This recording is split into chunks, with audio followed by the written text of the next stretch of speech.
Olá, eu sou o pastor Joselito. Eu quero agradecer a você por você ter acessado ao nosso canal. Assista essa pregação e seja profundamente abençoado.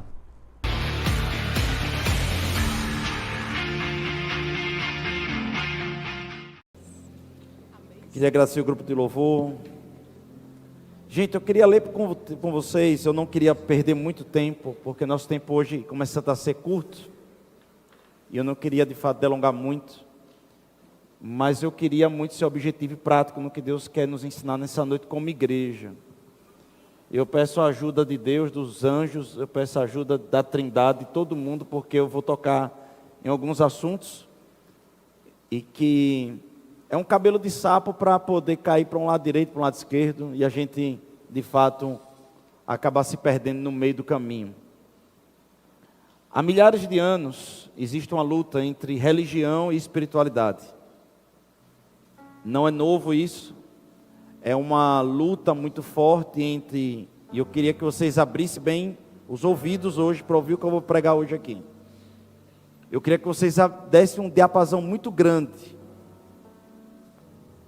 Há uma briga muito grande há mais de séculos sobre religião e espiritualidade. Chega a um ponto que a gente não consegue, sinceramente, distinguir o que é negócio de homem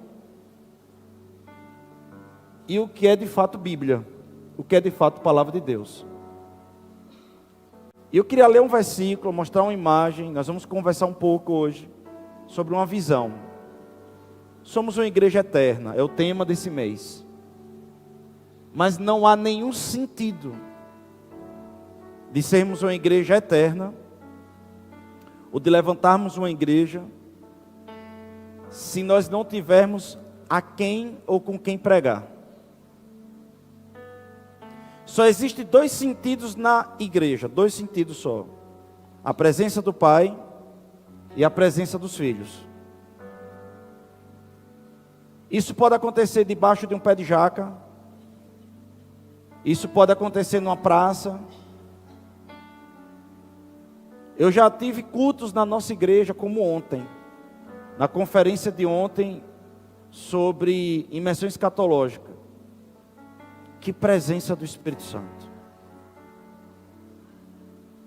Eu já saí daqui, viajei, cruzei mares, rios, para tocar numa unção como aquela de ontem. Eu não estou dizendo que nós somos donos da unção ou coisa parecida, não estou falando isso. Mas ontem nós tocamos em coisas aqui, durante a imersão escatológica, em unções ontem, tão profundas, que eu tive um momento que eu disse: rapaz, eu vou ser arrebatado hoje aqui nesse lugar. Domingo passado foi a mesma coisa, quinta-feira foi a mesma coisa. Há uma unção que está crescendo, há uma unção que está aumentando, há uma vida que está aumentando no nosso meio. Mas só existe o sentido de existir igreja porque existe um Pai, ou uma Trindade, Pai, Filho e Espírito Santo, e um povo que se reúne. E eu vou ler com vocês uma passagem bíblica, que é bem assim, em Eclesiastes, capítulo 7, versículo 1. Estou pegando o pessoal de surpresa, porque se não tem, essa é por minha conta, mas deixa que eu falo aqui. Essa eu botei agora, nesse instante. Ok, Eclesiastes 7, 1. Eclesiastes, capítulo 7, versículo 1. Vê se consegue colocar aí. Sai? Beleza. Eu queria ler com vocês. É melhor ler com vocês para vocês se assustarem junto comigo. Amém? Melhor é a boa fama do que o unguento precioso. Em algumas traduções, do que o melhor unguento. Então, eu só queria parar aí. Melhor é a boa fama do que o melhor unguento. Eu vou falar de novo. É melhor a embalagem do que o produto. Eu não sei se você está entendendo isso aí que está escrito. A Bíblia está dizendo que é melhor a embalagem do que o produto. Pastor, mas não é assim. O produto pode ser falsificado. Calma. Salomão era muito inteligente, muito usado pelo Espírito Santo, e nós precisamos entender o que ele está falando. Eu queria agora ir para uma imagem. Por favor, bota a imagem aí, por favor. Aquela primeira imagem da igreja, por gentileza. Nós vamos ver isso na prática. Eu vi isso essa semana, eu quase choro. Igreja histórica de 182 anos, fecha por falta de membros. A igreja presbiteriana, na cidade de Rain, realizou seu último culto com seus 9 membros. Essa igreja é mais velha do que a cidade. Se você estudar, for lá atrás, uma igreja de 182 anos teve que fechar porque não tinha gente. Uau! Uau! Vocês estão comigo ainda nessa noite? Volta lá para o versículo. Quando você olha, por exemplo, a Coreia do Sul, ela foi tocada por um grande avivamento. Um avivamento que as pessoas corriam para dentro das cavernas para orar, para jejuar, para interceder. Po Yang-shu foi um dos grandes homens de Deus naquela cidade, naquela nação, em que teve a honra de ter o presidente da nação como diácono da igreja. Uma igreja que tinha no domingo, nas suas dezenas de cultos e transmitido por telão, 1 milhão de pessoas assistindo o culto. A Coreia do Sul hoje, ela, acima dos 40 anos de idade, tem mais de 75% de pessoas convertidas. Abaixo dos 20 anos de idade, somente 7%. Acima dos 40 anos de idade, 40% do povo é cristão.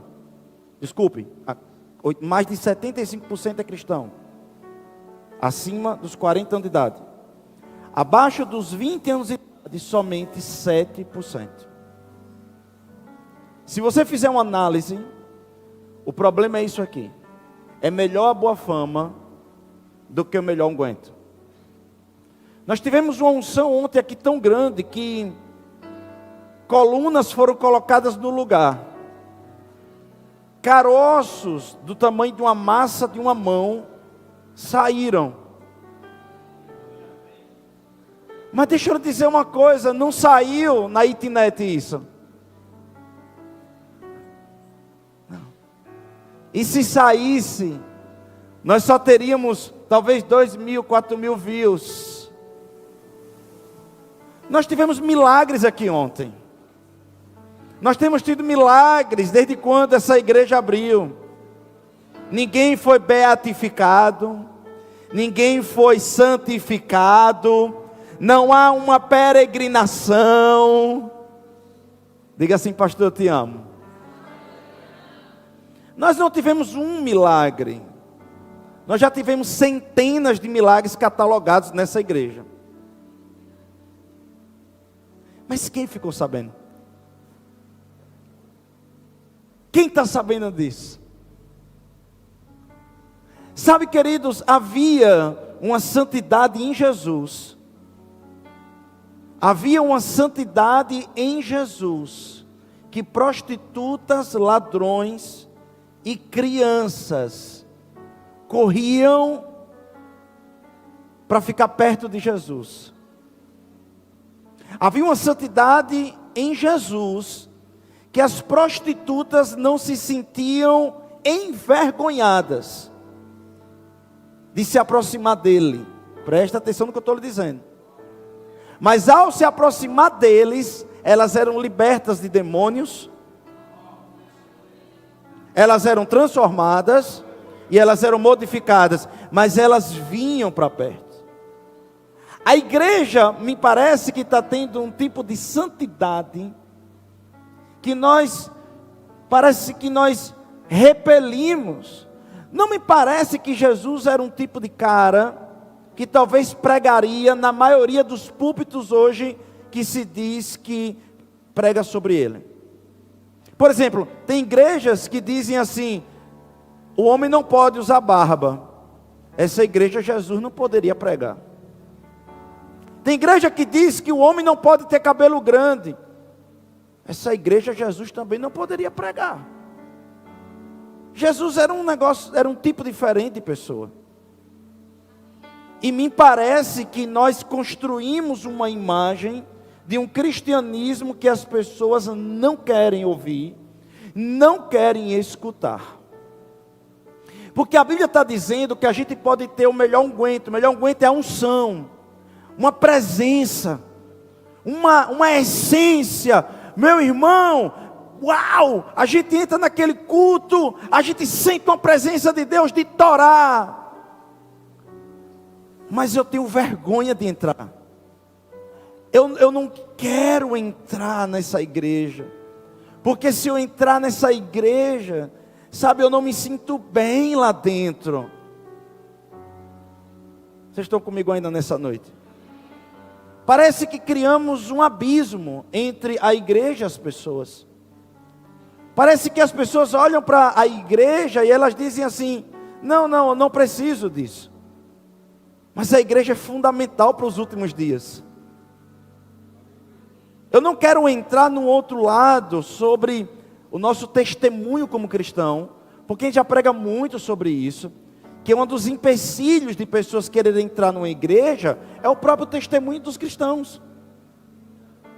Sabe, irmãos, eu faço academia. Igor está aqui comigo, acho que Igor está aí, não sei onde é que Igor está, mas enfim.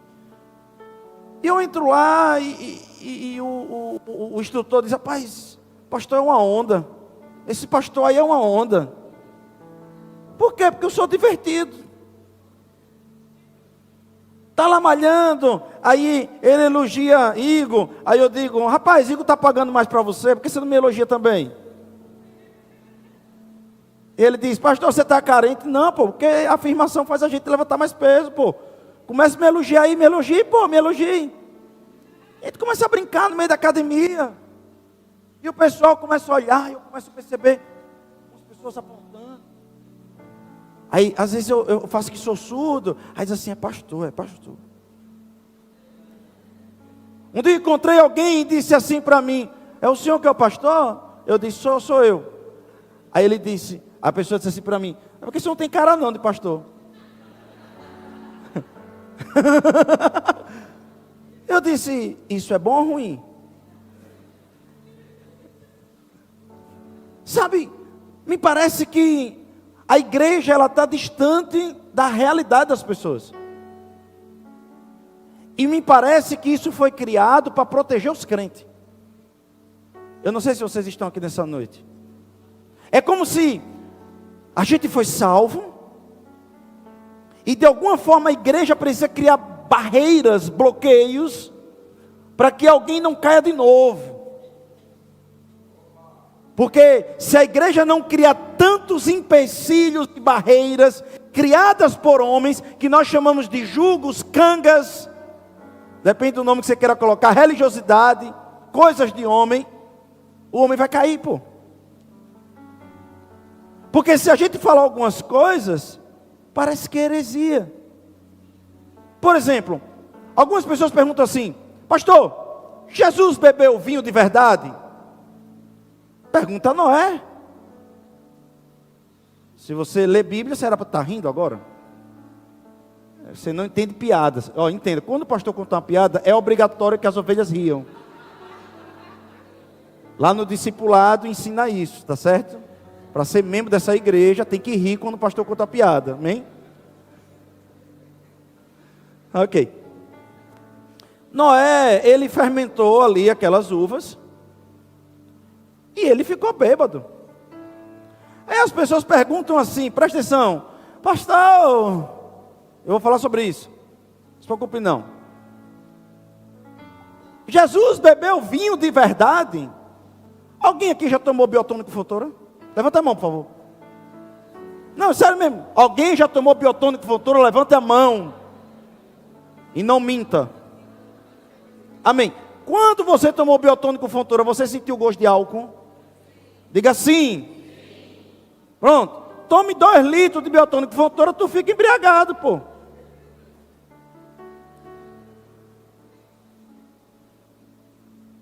Aí os papos da igreja é um papo de religiosidade. Presta atenção no que eu vou falar. Vocês estão achando que eu vou declinar para o outro lado, né? Não, eu vou para o lado de cá. Segura a onda. Jogue pedra não. Segura a pedra até o final. Se você pegar numa parreira, sei lá, um vinhedo. Se você pegar no vinhedo, for lá, por exemplo, se você for lá em Bento Gonçalves, um grande produtor de vinhedo lá nas Serras Gaúchas. Aí você disser bem assim: você, abençoado, produz uva. Se eu chupar um cacho de uva, vários cachos de uva, eu posso ficar bêbado? Aí ele vai dizer bem assim: aqueles ali que estão debaixo do sol, fermentando debaixo do sol, eu já vi várias pessoas chuparem várias uvas e ficarem tontos. Porque aquelas uvas que estão debaixo do sol, elas começam a fermentar. Só tem um problema. Quando você pega um vinho no Brasil, aí você bota aqui e tem lá 11% de álcool. Isso é inserção de álcool. O álcool, naquele tempo, era o álcool produzido da própria uva, para demorar mais tempo, como condicionador. Era 0,5% de álcool. Tem remédio que você toma que tem mais álcool do que o álcool que tinha no vinho que Jesus tomou. Aí a pessoa quer entrar no pecado da embriaguez, voltar para a embriaguez, para as drogas, quer começar a dar legalidade, aí começa a dizer assim: Jesus bebeu vinho. É verdade, você precisava de 7 dias para ficar embriagado, com 0,5% de álcool. Vocês estão comigo ou não, amados? Agora, eu não posso negar um fator teológico.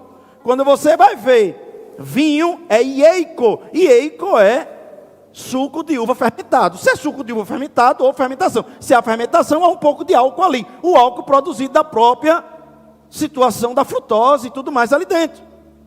Agora, eu pego esse versículo, quero nutrir o pecado e o desejo que está dentro de mim, e eu faço isso aí acontecer. Aí eu entro no púlpito, presta atenção que eu estou falando para você. Aí eu começo a criar uma manobra teológica para dizer: não, Jesus não bebeu vinho com álcool. Vocês estão comigo ou não? Eu quero que vocês entendam. Hoje é profundo mesmo. Hoje a gente vai cair por dentro, amém? Eu quero que você fique comigo. Aí eu começo a criar uma manobra teológica.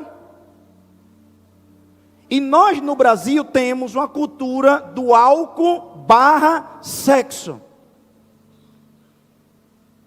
E aí nós precisamos entender que o escandalizar o irmão e escandalizar também faz parte do pacote de uma vida cristã. Porque quando nós estávamos no mundo e bebíamos, uma coisa puxa a outra. E não adianta, meu irmão, você querer negar. Não queira você querer pular de etapas. E aí, não, pastor, porque se eu beber uma cervejinha, se eu beber um negocinho, se eu beber um negócio aqui, se eu beber um negócio ali, não tem problema nenhum. Aí começa a volumar. Aí entra naquela segunda pergunta: pastor, escutar música do mundo é pecado? Olha que perguntas, querido. Nós temos que nos deparar. Se eu disser para você, se eu perguntar aqui: gente, escutar música do mundo é pecado? Veja, é uma afirmação, sim ou não. Na Bíblia, nem sempre vai ser assim, sim ou não. Na Bíblia, muitas vezes vai ser, talvez. Porque se eu disser para você que escutar música do mundo é pecado, a partir de hoje você não pode mais nem cantar, nem ouvir o hino nacional.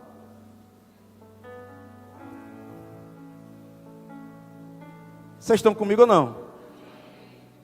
Amém ou não amém? Amém mesmo ou não? Vocês estão aqui ou não? Se eu disser para você: olha, vamos agora estabelecer nos estatutos da igreja Verbo da Vida de Itabaiana, teologicamente, ouvir música do mundo é pecado. Então, é sim ou não? Concordam? Não há brecha. Não tem artigo, parágrafo 1º, parágrafo 2º, parágrafo único, não tem nada. É ou não é? É. Então, é pecado ouvir o hino nacional. Só que eu lhe faço agora uma segunda pergunta. Suponhamos que você tem uma vida que tenha que ter inspiração. Vocês estão aqui? Aí você vai dizendo se você precisa ou não, beleza? Ok. Vamos supor que você tem uma vida que precisa de inspiração. Vamos supor que você tem uma vida que você passa por pressões. Vamos supor que você tem uma vida que tenha muitas batalhas. Você tem uma vida que tenha muitos ataques. Você tem uma vida que queira crescer em Deus. Você tem uma vida que você queira avançar, acelerar. Que você queira adubar os seus sonhos no Senhor. Aí você bota o dia inteiro o hino nacional. Ah, pastor, eu sou apaixonado pelo hino nacional. Aí eu boto lá o hino nacional. Ouvira do Ipiranga as margens plácidas. E começa o dia todo. Estou falando um exemplo bem esdrúxulo e bem bobinho. Quando vinha a pressão, a Bíblia diz que Jesus falando, o escriba, ele tira do seu bom depósito coisas novas e coisas velhas.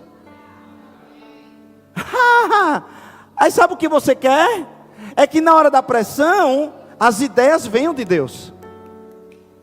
Mas Deus trabalha dentro do seu coração. E dentro do seu coração tem que ter semente. Se não tem semente, não produz. Aí sabe o que você vai fazer? Na hora que vier a pressão, quando vier a pressão, aí faz ou não faz? Ouvira do Ipiranga as margens plácidas. Aí sabe qual é o seu problema? É que você está em um nível raso de se é pecado ou não é pecado. Pastor, é pecado? É pecado. É pecado? Não é pecado. Você me disse, sua vida comporta você passar o dia todo escutando besteira, falando besteira, ouvindo besteira, escutando besteira. Se comporta, continue. Se não, se você precisa, como eu, de ideias, inspiração, rompimento, eu preciso botar força para fora para suportar pressões e opressões. Aí eu digo para você, eu não tenho condição de ouvir não, o dia todo não, isso não.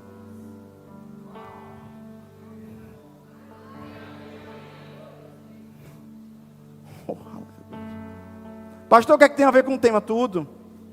Porque às vezes nós não estamos sabendo responder para as pessoas. Aí eu digo assim, olha, virou crente, não pode ouvir música do mundo. Pode. Só que com o tempo, a pessoa vai tendo tanta fome de Jesus, não tem mais espaço.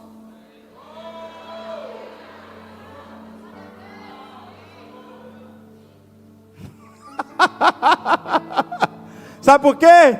Porque Jesus vai fazer igual aquele homem que chegou para Ezequiel e disse, meça mil côvado, venha. Aí ele vai dizer, tá pouco, venha mais. Tá pouco, venha mais. Tá pouco, venha mais. Daqui a pouco você está nadando em Deus.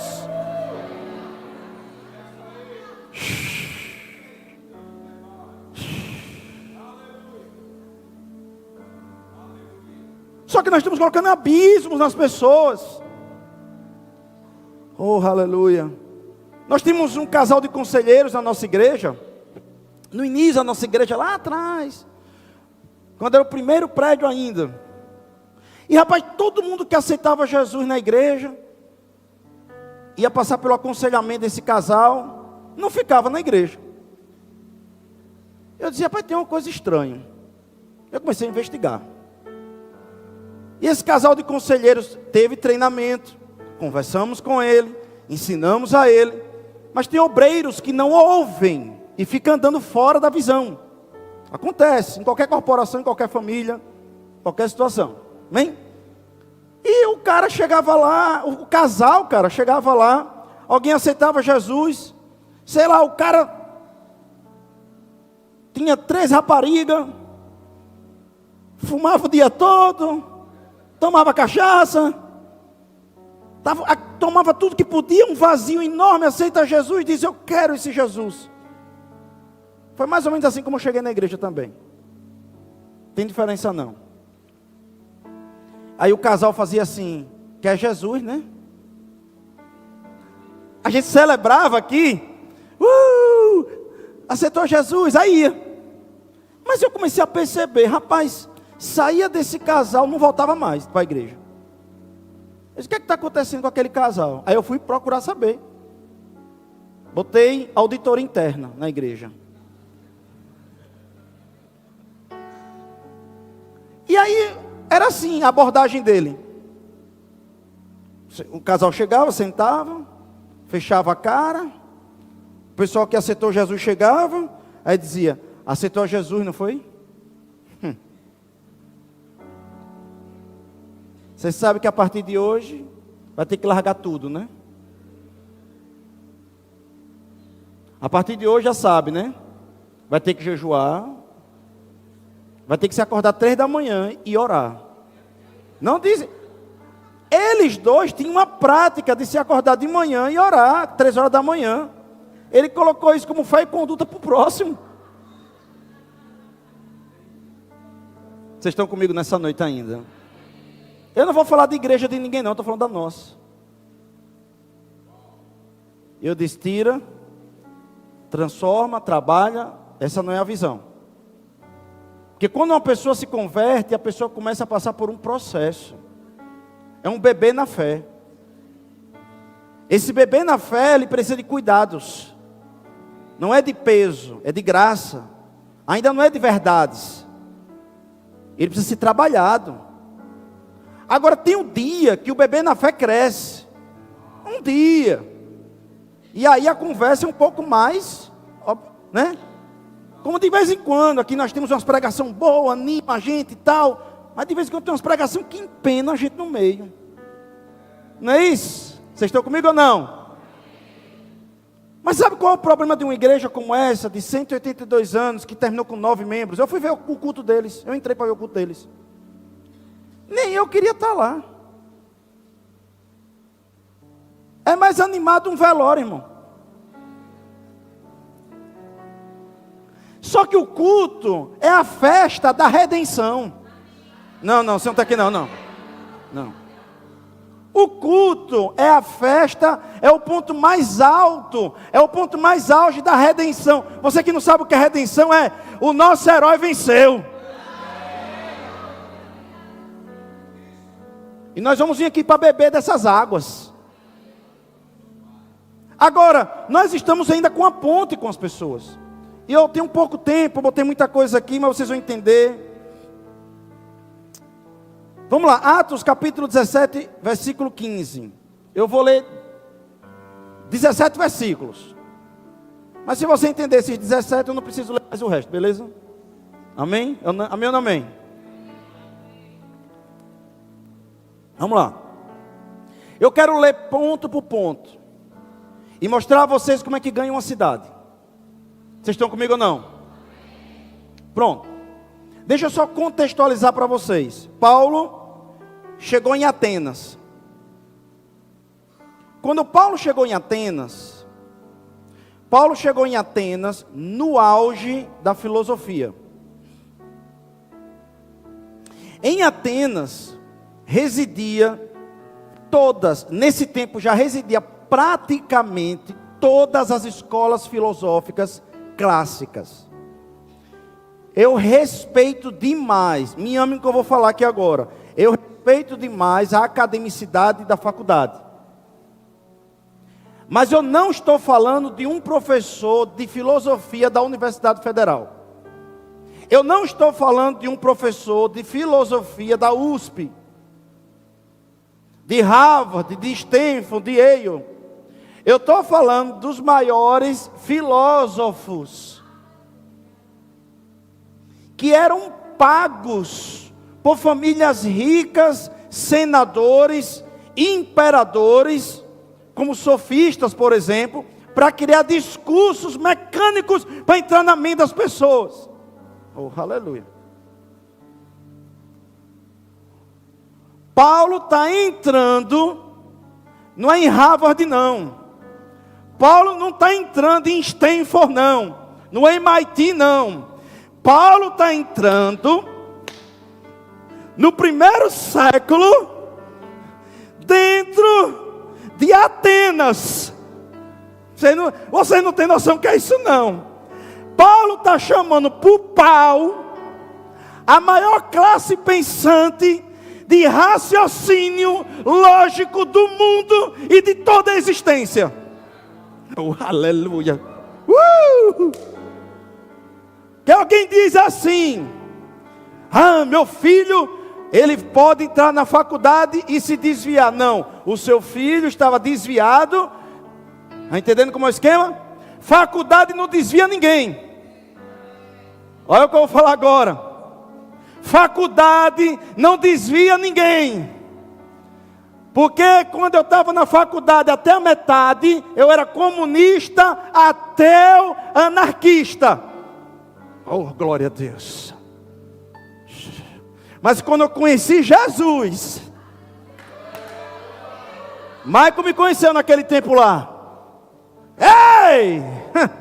Não teve faculdade certa que entrasse em mim. Eu entrei, foi na faculdade. Com 2 versículos, eu só sabia 2 versículos. E todo sábado a gente fazia reunião na minha casa. Quantas pessoas eu levava para a igreja presbiteriana, Michael? Quantas pessoas, todo domingo eu levava alguém da faculdade. Todo domingo eu tenho pastores, eu tenho amigos, eu tenho pessoas espalhadas pelo Brasil e pelo mundo, que se converteram naquele tempo com um maluco, um doido, que só sabia 2 versículos. Aleluia! Agora eu queimava por Jesus. Eu era apaixonado por Jesus. Eu não tinha um Jesus de meia tigela. Eu era uma pessoa fogueada por aquele que me salvou. Oh, aleluia!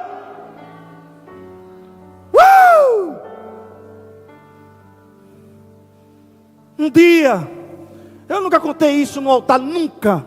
Eu tenho 23 anos que prego, 22 anos. Nunca preguei isso no altar. É a primeira vez.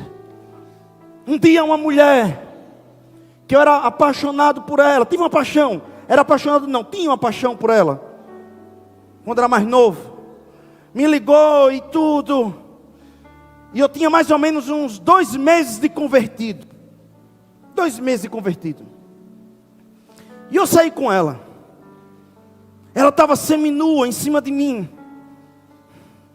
e veio uma morte dentro de mim. Como que dissesse, saia daí, senão você vai morrer. Como se dissesse, você é meu.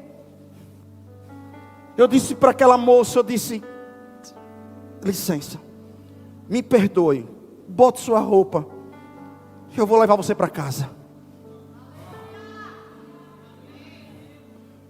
Eu tenho vergonha disso. Mas eu quero dizer uma coisa, quando o Espírito Santo lhe toma, quando você tem uma convicção verdadeira e genuína, não tem como o mundo entrar em você.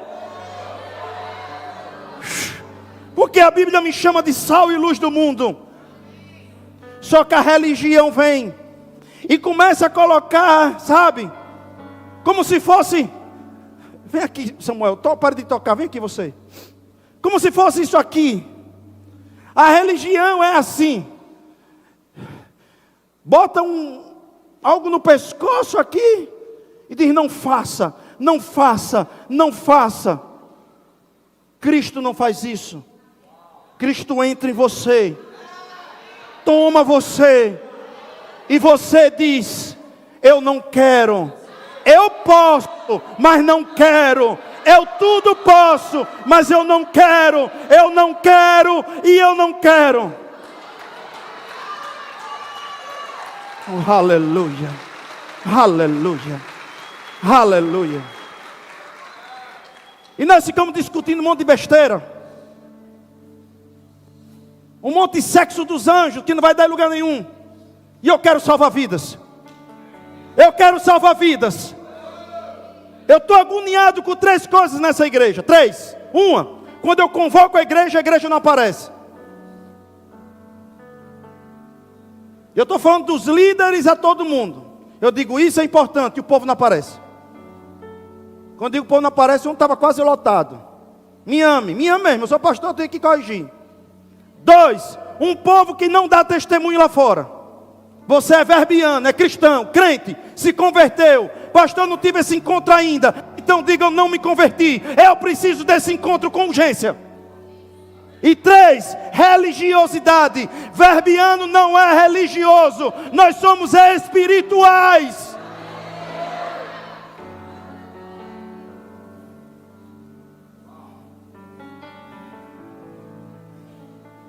Diga, pastor, eu te amo. E ele chega lá. Meu Deus, eu tenho 2 minutos. Lascou-se agora, viu? Mas eu vou ler isso aqui e vamos embora, rapidinho. Bem rápido, tá bom? Vocês podem me acompanhar mesmo? Os responsáveis por Paulo levaram-no até Atenas e regressaram trazendo ordem a Silas e Timóteo para que o mais depressa possível fosse ter com ele. Enquanto Paulo esperava em Atenas, o seu espírito se revolta em face à idolatria dominante da cidade. Ponto. Segura aí. Paulo está concordando com o que ele está vendo? Diga não. Por favor, alô, alô, rápido comigo. Sim ou não? Não. Paulo está andando em Atenas e Paulo está vendo o templo de Aspectos, sei lá, Ricardo, doutor Ricardo está aqui? Se ele tiver aqui, me ajudem. Aspectos, é o Deus da medicina. Eu já preguei sobre ele, Aspectos, lá, ele veio lá, aquele templo lá, desculpa aí. Aí ele entra daqui a pouco, aí ele vê o templo da deusa Diana, grande, gigante, Dionísio, gigante. E aquilo indigna ele diz que ou esse povo está se adorando na filosofia, ou esse povo está adorando deuses falsos. Aquilo incomoda ele. E o que é que o crente religioso faz? Incomodou, aí já abre a boca, vai todo mundo para o inferno. Vocês estão comigo ou não? Gente, eu quero ensinar o que é verbo da vida, por favor. O crente entra na casa do irmão, aí tem lá 3, 4, 5 imagens e diz, olha, se não tirar vai para o inferno. Se não tirar vai para o inferno. O crente, muitas vezes é chato pra caramba. Meu irmão, tem crente que é chato. É enjoado de torar. Vocês estão comigo? Aí, Paulo se indigna com aquilo. Paulo fica chateado com aquilo. E eu não estou dizendo que é para a gente bater para o pecado. Eu não estou dizendo para que a gente possa aplaudir o pecado. Eu não estou dizendo para que a gente possa concordar com o pecado. Pecado tem que ser indignado pela gente. Só que nós também, presta atenção, somos imperfeitos. Tem alguém perfeito aqui? Ok, beleza, ufa. Muitas vezes eu tenho que ir para a cruz para dizer, Senhor, me perdoe. Eu preciso de sua ajuda nessa área que eu estou fraco. Graças a Deus eu não sou Deus, amém? Vocês estão comigo? Errado seria eu institucionalizar o pecado na minha mente. É outro caso. Depois eu falo sobre isso. Mas ninguém aqui é perfeito. Aí a gente chega para uma pessoa que tem atitudes espirituais erradas. Adora demônios. Eu não vou entrar aqui em algumas coisas porque está sendo gravado. Adora algum tipo de coisa que a gente não concorda. E aí a gente diz, você vai para o inferno. Você vai para o inferno ali. Você vai para o inferno ali. Vocês estão comigo ainda? Só que aquela pessoa olha para a gente e vai conseguir encontrar algum defeito na gente também. E não é sobre isso que se evangeliza. É sobre a graça. É que ninguém pode se salvar a si mesmo. É que nós precisamos da ajuda de um Deus vivo, que nos ama. E ele chega lá e ele se indigna. Ele está errado isso. Por isso dissertava na sinagoga entre os judeus e os gentios piedosos, também na praça, todos os dias entre os que se encontravam ali.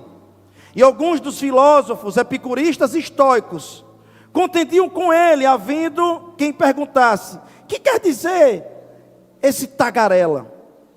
E outros, parece pregador de estranhos deuses, pois pregava sobre Jesus e a ressurreição. Então, tomando consigo, o levaram ao Areópago. Diga Areópago. Eu vou ler tudo e daqui a pouco eu explico cada coisa dessa. Disse, senhores atenienses, em tudo vejo acentuadamente religiosos. Porque passando e observando os objetos de vossos cultos, encontrei também um altar no qual está escrito: ao Deus do desconhecido. Pois esse que adorais, sem conhecer, é precisamente aquele que eu vos anuncio. Aí ele continua: esse que criou os céus, a terra e o mar, esse que criou todas as coisas do início até o fim, esse que veio habitar entre nós e pregou o seu evangelho. Ele começa a pregar sobre Jesus, e ali no Areópago os maiores filósofos dizem o seguinte: ei, volte, e depois venha pregar um pouco mais sobre a ressurreição. Eu vou chegar no ponto, eu sei que deu um bug aí em algumas pessoas, vamos para frente.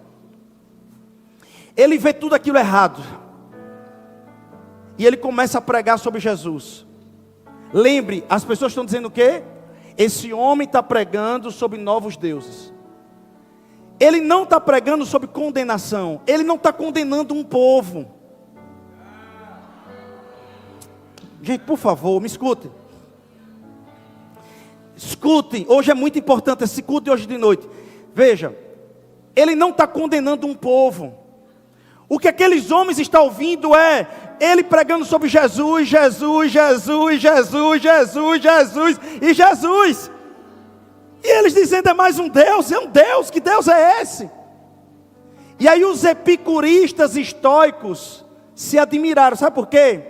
Porque os epicuristas estoicos pregavam assim: Deus existe, mas não está preocupado com a gente. Deus existe, mas Ele é distante.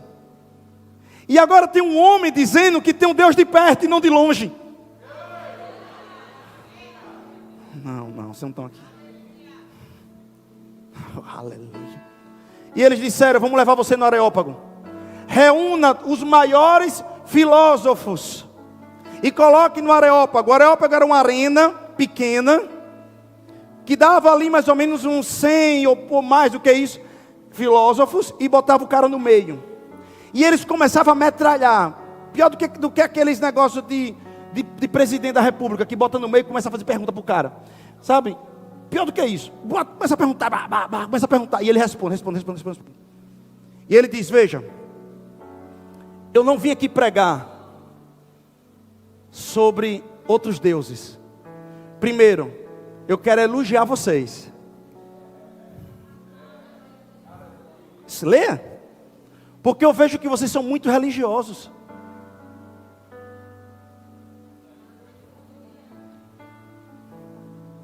Uma nação sem religião é uma nação doente psicologicamente. Ele disse: a primeira coisa que eu quero elogiar é que vocês creem no sobrenatural. Não, você não está aqui nessa noite não. E o segundo é que eu não vim trazer um novo Deus.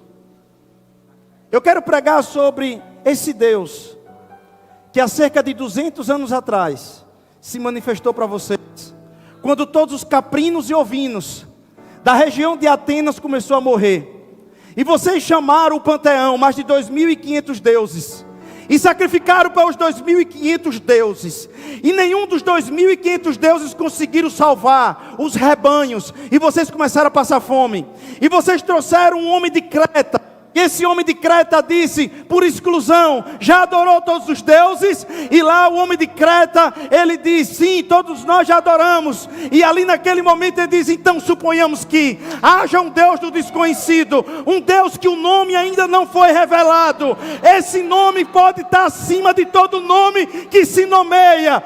Vamos fazer um sacrifício para esse Deus do desconhecido, que nós não sabemos o nome ainda. 200 anos antes, eles sacrificam para Jesus, sem saber que está sacrificando para Jesus. E Jesus vem e cura todos os bovinos e caprinos. E aí Paulo diz: eu estou vindo para pregar sobre esse Deus do desconhecido.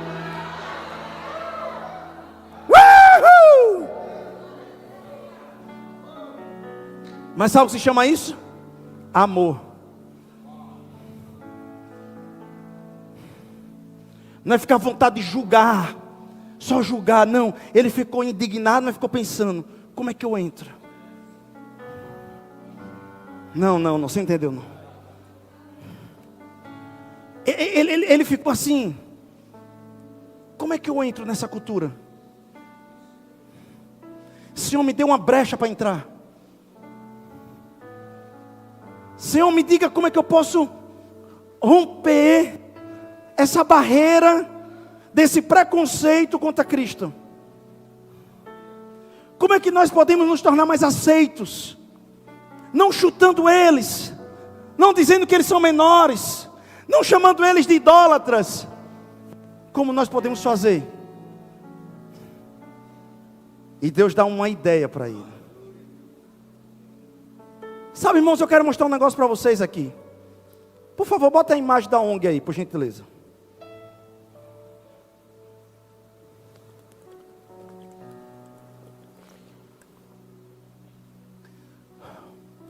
Essa semana saiu. Nós tínhamos já estatutizado. Pagamos durante um ano, a igreja pagou um ano. Ou mais do que isso. Nós fizemos, na verdade, mentorias durante um ano. Junto com o Fabiano. Fabiano, vai ficando de pé, por favor. E nosso estatuto teve que ir voltar. Raoni, fica em pé também, por favor. Quero honrar você hoje. E nossa ONG teve que ir voltar, para que nós pudéssemos ficar o mais moderno possível. Para captar recursos e coisas desse tipo. E tivemos vários entraves, porque nós queremos entrar em lugares que diz que nós não podemos entrar. Mas eu sou daqueles que diz que eu não entendo a palavra não. Parece que não entra no meu ouvido e diz assim: é para você. E quinta-feira eu mostrei para vocês um documento que chancelou as contas da nossa igreja como nunca. Eu mostrei para vocês. Quem não assistiu, assista no culto de quinta-feira agora. A auditoria do município mostrou claramente, durante 5 anos, livro de entrada e saída, que todo o dinheiro, patrimônio da nossa igreja é para o evangelismo. Pouquíssimas igrejas, seja da denominação que for, tem todos os alvarás e todos os documentos. Isso daí abriu porta para podermos desmembrar uma sala dentro da nossa igreja, para trazermos em pouco tempo, e nós cremos nisso, um projeto chamado Pequeninos, que vai ser o início de uma grande roda. Nós cremos da escola de reforço, a escola, a faculdade e por aí vai. Nunca duvide daquilo que a gente fala. E essa semana, para a honra e glória do Senhor, como o Raoni falou, diante da lei de Deus e dos homens, saiu nosso CNPJ, com todo o nosso KNAI aprovado, dizendo tudo o que vocês querem fazer está certo. Tudo o que vocês querem fazer está aprovado. Então eu quero agradecer também ao pessoal da diretoria da ONG, que vocês estão aqui. Quem faz parte da diretoria da ONG, fique em pé, por favor. O pessoal da diretoria da ONG, por favor, fique em pé. O pessoal conhecer vocês. Amém, amém, amém. Pastor Fanucci está ali atrás. Aleluia. Pode sentar. Aí você pergunta assim: pastor, isso aqui, educação infantil, educação de creche, educação de tudo, está tudo aprovado. Aprovado. Glória a Deus. São chaves legais que estão vindo para a nossa mão. São coisas que a gente vem profetizando há 8 anos, mas parece que é rápido e não é rápido. Oh, aleluia. Tantos preconceitos, tantas portas que se fecharam, tantas coisas, não tem noção quantas orações. Vocês estão numa igreja que nós estamos pensando como nós podemos alcançar vidas. Isso aqui vai alcançar muitas vidas. Vocês estão nesse lugar. Amém mesmo ou não? Pode tirar, por favor. Mas eu queria falar de uma estratégia que Deus nos deu. Estou quase chegando lá. A Bíblia diz que vem a hora e é chegado que os verdadeiros adoradores adorarão em espírito e em verdade. Vocês estão comigo, amados? Eu preciso muito ensinar isso para vocês nessa noite. Fica comigo, por favor. Eu queria falar uma coisa para vocês, que faz 8 anos que nós estamos nessa igreja. E não há uma sombra de dúvida do respeito com relação à nossa igreja, com a nossa pessoa. Alguém pode até não concordar. Eu acho que o pastor grita muito. Eu acho que ele é careca, ele tem a cabeça grande. Eu acho, sei lá.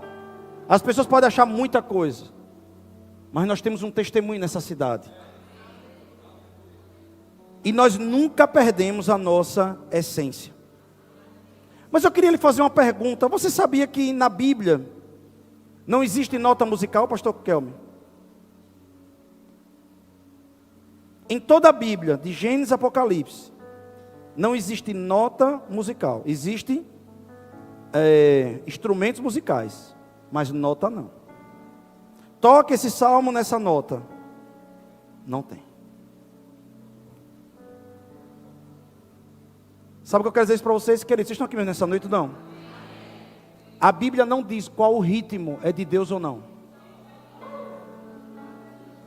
A Bíblia diz que a música foi criada para a adoração de Deus. Música no sentido erga omnes. O que isso quer dizer? Toda a música. Ah, não, esse instrumento é consagrado para o diabo. Quem disse? Porque Paulo diz: o diabo nada tem, os demônios nada têm, nada são. Não, você não está aqui não, você não está aqui não. Não. Eu tenho um aluno em Salvador, você me ama mesmo? Você me ama aqui ou não? Quero abrir a mente de vocês hoje. Eu tenho um aluno em Salvador, que veio de uma religião matriz afrodescendente. Eu acho que eu falo assim, eu não vou ser processado.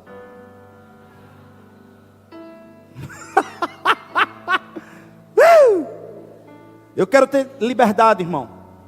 Que alguém possa ir na internet e me criticar. Mas eu também quero ter a oportunidade de poder dizer o que eu não concordo.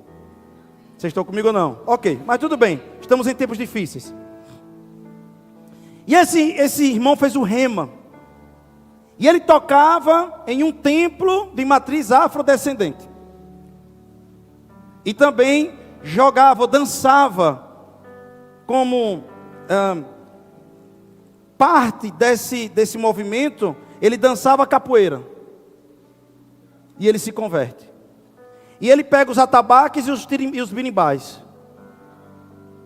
E ele começa a fazer um grupo de capoeira cristão.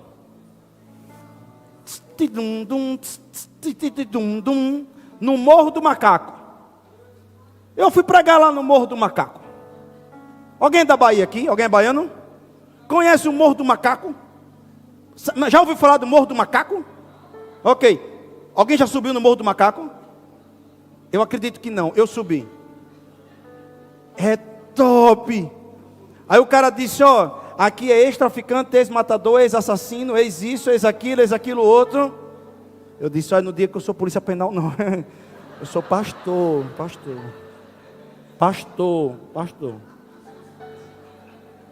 Tudo gente boa, só gente boa. Vocês estão comigo ou não? Pastor, venha ver aqui.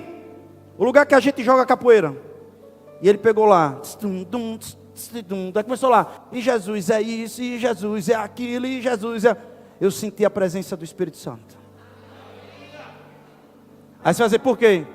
Porque os demônios nada têm, nada são. Eu vou repetir de novo. Os demônios nada têm e nada são. Jesus disse que está em busca de verdadeiros adoradores que adorarão em espírito e em... Ele não disse com religiosidade. Não é o mundo, ele diz, Pai, eu envio eles para o meio dos lobos. Ele disse, eles serão sal e luz lá dentro. O mundo não merece eles. Então nós temos que entrar no meio do mundo e fazer a diferença. O problema é que muitas igrejas não querem pregar sobre isso, porque tem medo dos irmãos irem e ficar. Por exemplo, eu não tenho condição, Joselito, eu não tenho condição de evangelizar dentro do GAC. Eu não tenho estrutura emocional e física e psicológica para isso. Vocês ficam chateados com isso? De eu falar dessa fraqueza que eu tenho? Eu não tenho condição de entrar num GAC e ver tantas crianças daquele jeito. Mas se tiver qualquer irmão da nossa igreja que diga assim: pastor, eu quero levantar uma obra dentro do GAC, para ajudar crianças, nós vamos investir e ajudar da melhor forma possível. Eu não tenho estrutura, mas talvez alguém tenha uma graça para isso e vai fazer muito bem. Não, vocês estão comigo ainda ou não? Por favor, eu sei que eu já passei do horário, lasquei tudo, eu sei disso, vamos lá. Mas vocês estão comigo aqui? Fica comigo.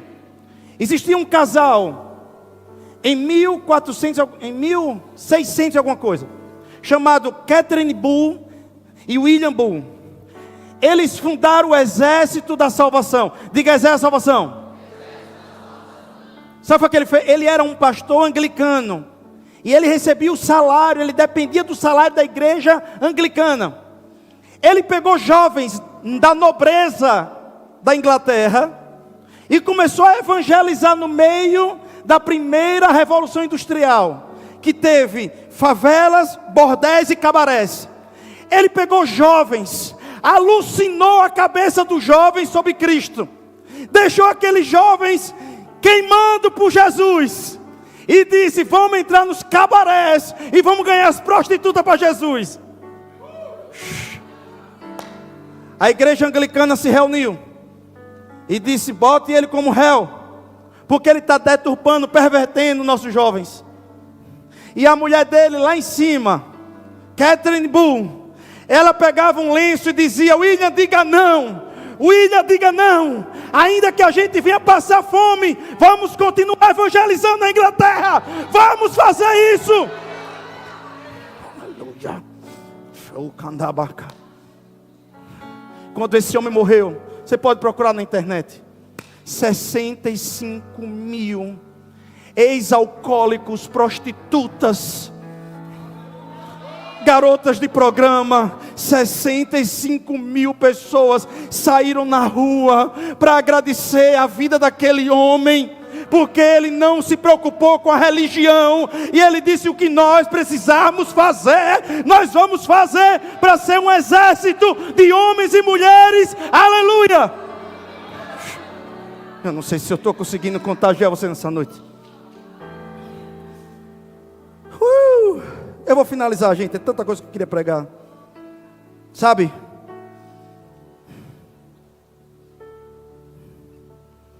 Eu lembro que... Eu vou finalizar mesmo. O pessoal do louvor pode subir, não dá tempo não de pregar sobre isso tudo não. Vocês já entenderam onde eu vou chegar.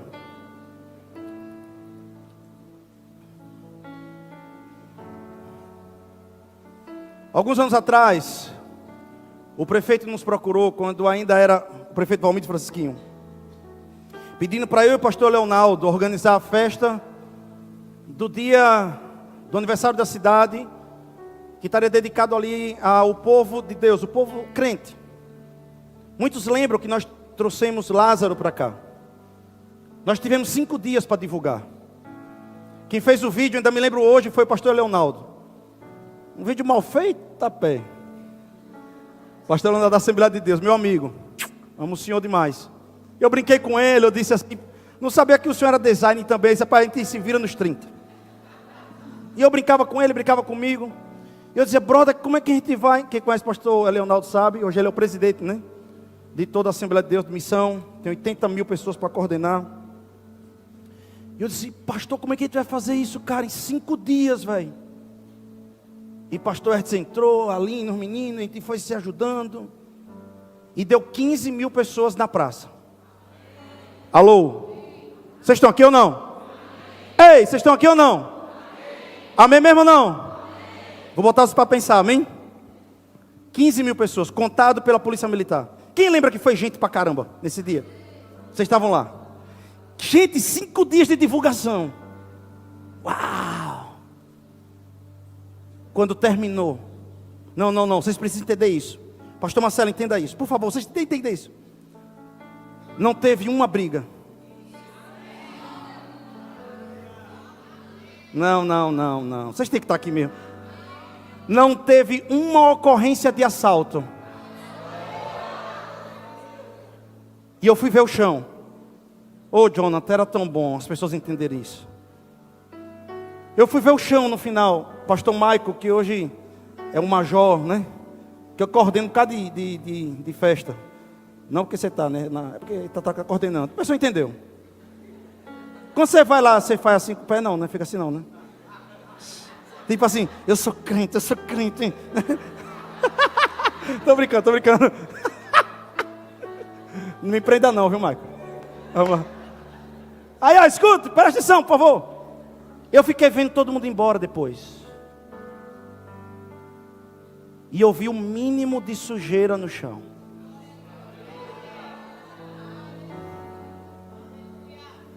Mas deixa eu lhe fazer uma pergunta.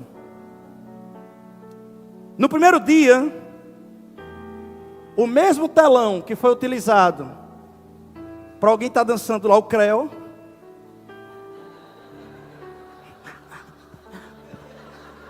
vocês estão comigo? Amém ou não amém? Se assuste não, só assim divertido mesmo, amém, amado? Eu estou vivo, gente, glória a Deus.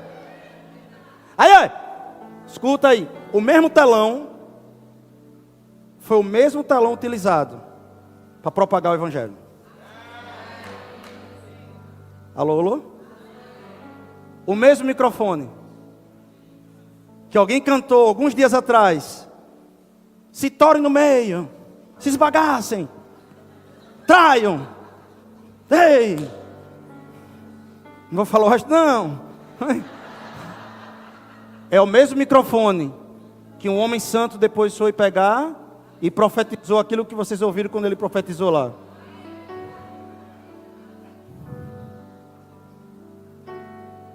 Aí agora eu vou fazer uma comparação. Vocês me amam mesmo ou não? Moisés sobe. Eu sei que isso é difícil para quem está com a religião na cabeça zoada, eu sei disso. Olha, Moisés sobe. E Arão fica na responsabilidade. E o povo diz: olha, Arão, tá vendo os raios trovão lá em cima do monte? Moisés morreu, meu irmão. Outra coisa, vamos lá. Todo o povo tem alguma coisa para adorar, um objeto para adorar. Tem um objeto. Rapaz, a gente não tem um bichinho, nada para a gente poder dizer que é nosso Deus. Aí Arão diz o quê? Verdade. Tudo que tiver de brinco, é bem assim, começa com os brincos das mulheres. Se tiver de brinco, anel, tal, não sei o que, derreta. A gente faz um novilho e a gente diz que ele é nosso Deus. Deus está na intimidade com Moisés. Olha, está lá naquele fly com Moisés.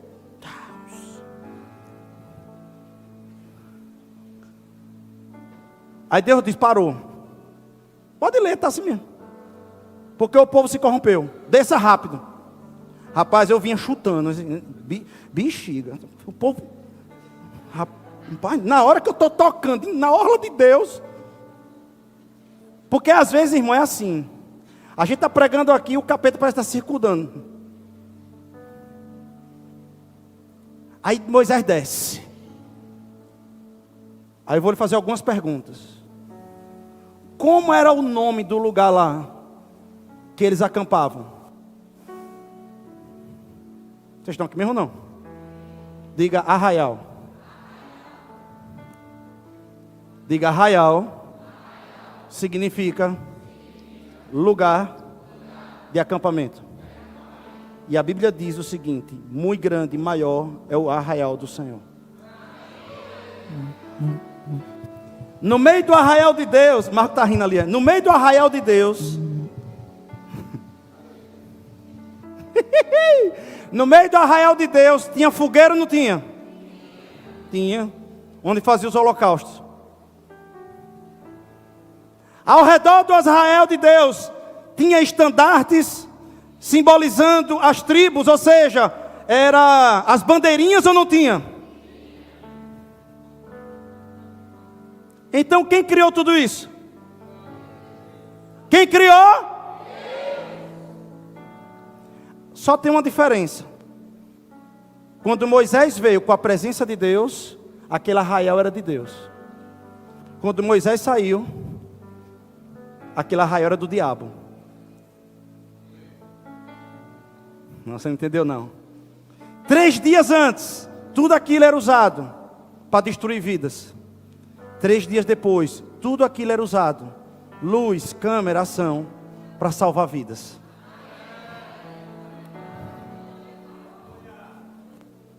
não é a comunicação, não é a fama. Nós precisamos nos comunicar com essa geração. Deixa eu falar outra coisa. E eu vou finalizar com isso. Você sabe de onde vem a palavra quadrilha? Sei, pastor. Quadrilha que assaltou? Não. Sabe de onde vem a palavra quadrilha? Vem da palavra quadrille, francês. Que era uma forma de mostrar aos nobres como a corte se comportava. O rei, a rainha, o duque, a duquesa, o barão, a baronesa. Então a dança, a forma de dançar, de se curvar diante da rainha, do rei, era mostrado na dança quadrille. A quadrille era um ensaio ético de como se comportar na corte. Se alguém diz assim, você não pode dançar quadrille, presta atenção, vocês estão comigo, hein? Eu vou mexer com vocês hoje. Se alguém, eu quero entender, eu quero que vocês entendam a nossa cabeça. Se alguém diz, você não pode dançar quadrille, você não pode jogar xadrez. Por quê, pastor? Porque o xadrez é uma forma de mostrar como as guerras aconteciam e tinha que defender o rei e a rainha. Eu estou fazendo você pensar hoje mesmo. Tem gente fazendo assim, olha. Não estou entendendo, pastor. O nome disso se chama cultura. O nome disso se chama processo de rompimento transcultural para evangelizar um povo. Só que tem pessoas que usam disso, e Paulo falou, não se use dessa liberdade para andar na carne. Aí tem pessoas que vão dizer bem assim, pastor, qual é a diferença da quadrilha da igreja para a quadrilha da escola? Cada um cria seu filho do jeito que quiser. A minha filha não participa de quadrilha da escola, mas da quadrilha da igreja sim. Porque não é a quadrilha, não é a dança. Porque tudo foi feito para a glória do Senhor. Aí deixa eu só ensinar isso aqui para você. Aline, vem aqui por favor. A quadrilha é criada. Você vem para cá, filha.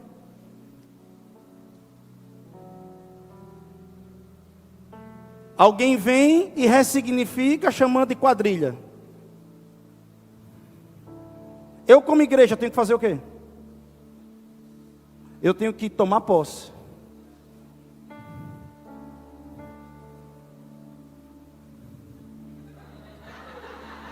E ressignificar a cultura.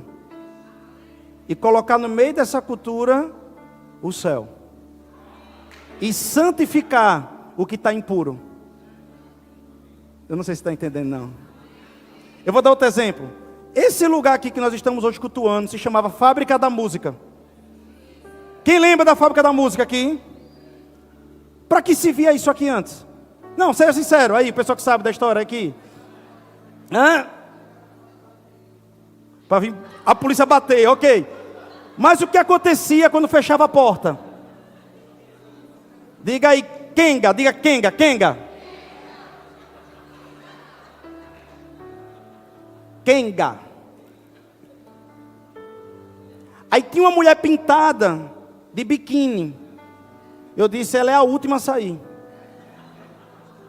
Não, vocês não estão aqui não. Eu queria ter 3 horas para pregar para vocês. Quem sabe da construção sabe que eu disse, ela vai ser a última a sair. Por quê, pastor? Porque profeticamente, eu quero que o diabo veja tudo que a gente está fazendo aqui.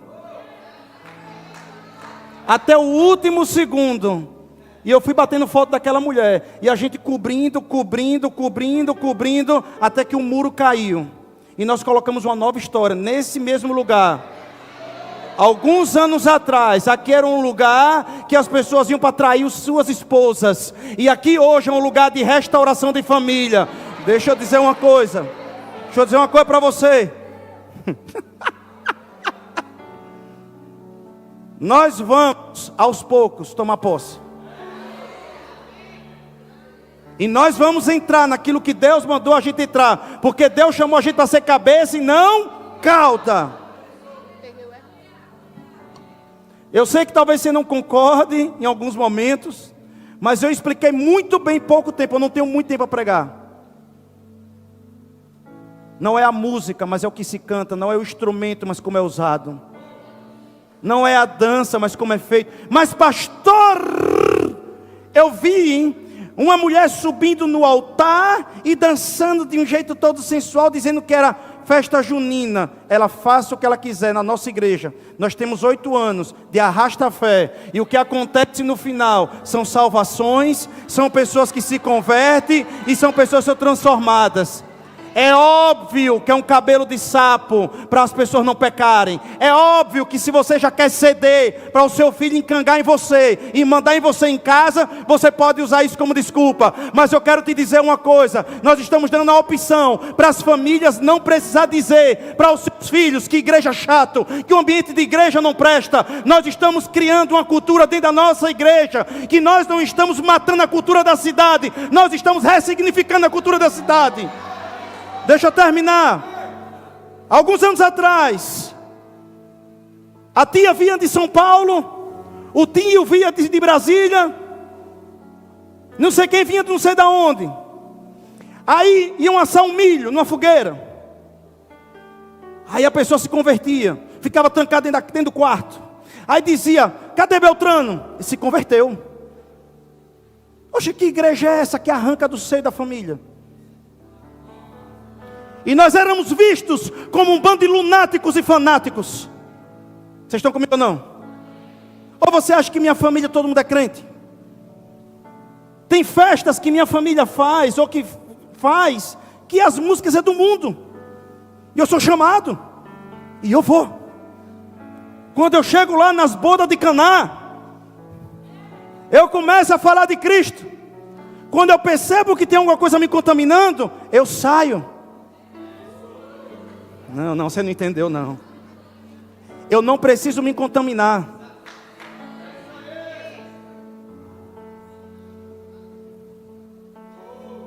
Ô gente, vocês estão aqui mesmo nesse lugar. Eu sei que foi muita coisa.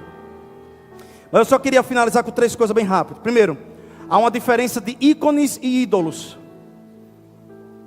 Quem tem a foto aqui de sua mãe na carteira, levanta a mão. Do marido, da esposa, do filho, na carteira não, no celular, pronto, no celular.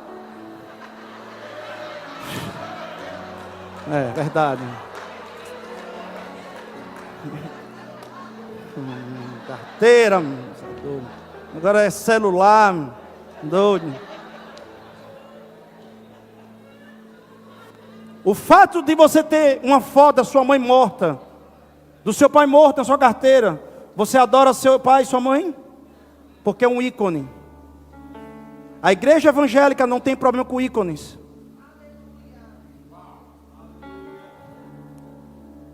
Nenhum ícone tem problema.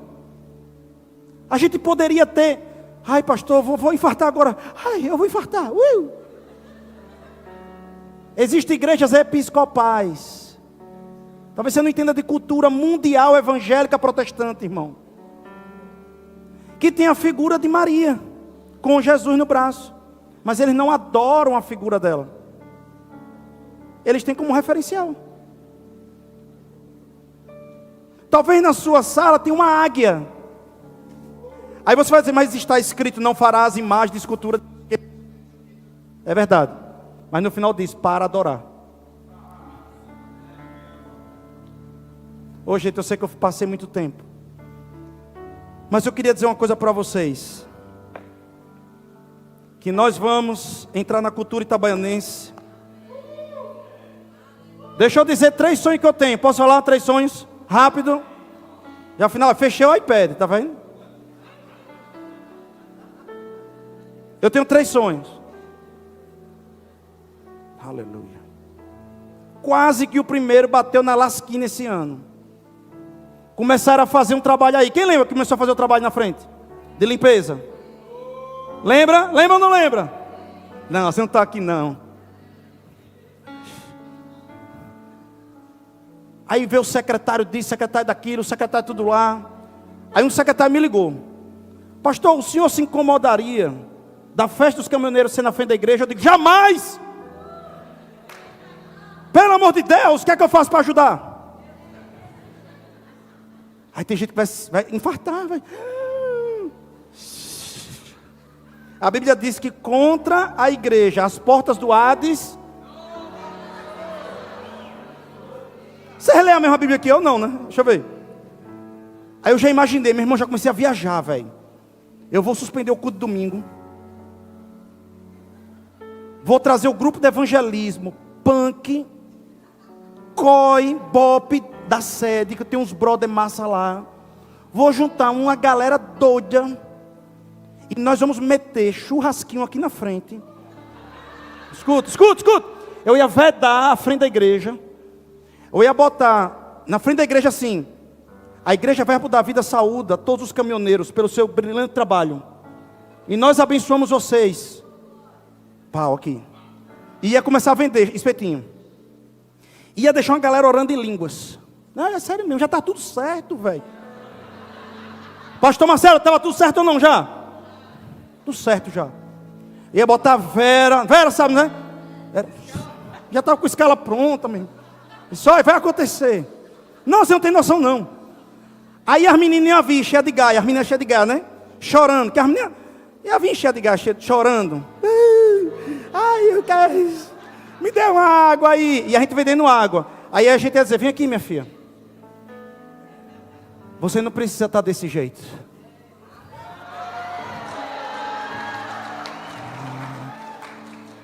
E eu dizendo, meu irmão, eu vou fazer uma onda.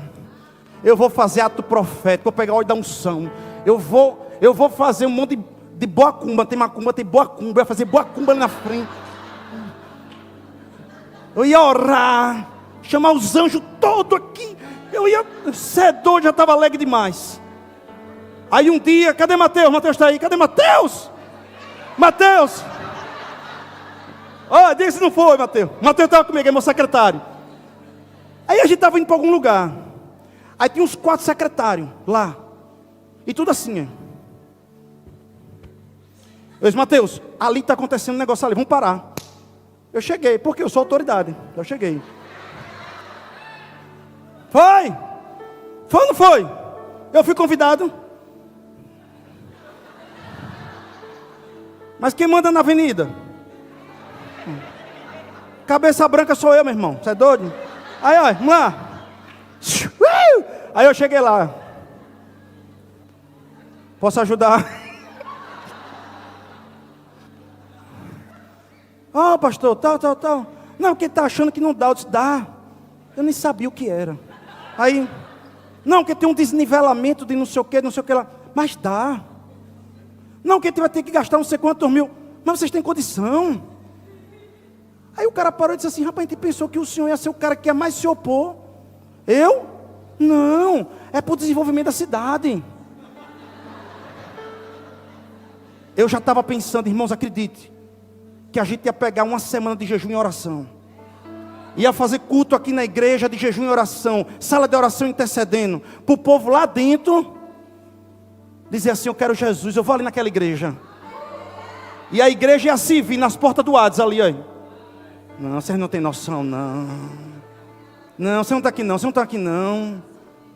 Existe um gap entre a igreja, que só homens que tenham um Cristo, que foi um pontífice, que fez a ponte, vai conseguir entender como fazer sem pecar.